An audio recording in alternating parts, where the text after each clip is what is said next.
இயேசுவின் ஞானஸ்நானம். இயேசு கலிலேயாவில் இருந்து ஞானஸ்நானம் பெறுவதற்காக ஜோர்டானுக்கு ஜான் த பேப்டிஸ்டிடம் வருகின்றார். ஜான் த பேப்டிஸ்ட் இயேசுவுக்கு ஞானஸ்நானம் கொடுக்க மறுக்கின்றார். நான் உம்மிடம் ஞானஸ்நானம் பெற வேண்டும், ஆனால் நீயோ என்னிடம் வருகின்றாய். இயேசு ஜான் த பேப்டிஸ்டிடம் தற்போது எனக்கு ஞானஸ்நானம் கொடு. ஜான் த பேப்டிஸ்ட் அவருக்கு ஞானஸ்நானம் கொடுக்கின்றார்.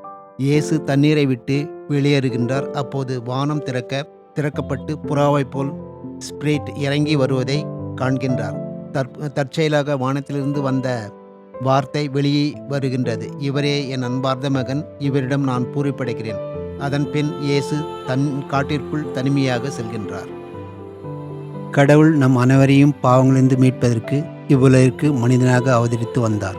ஸ்நாகப அருளப்பரிடம் ஞானஸ்நானமும் பெற்றார். நமது திருமுழுக்கு நாளை நிறைவேற்கொண்டு நாமும் ஆண்டவரின் அன்பார்ந்த பிள்ளைகள் என்ற சான்றினை பெற தூய வாழ்வு வாழ வர வேண்டும்.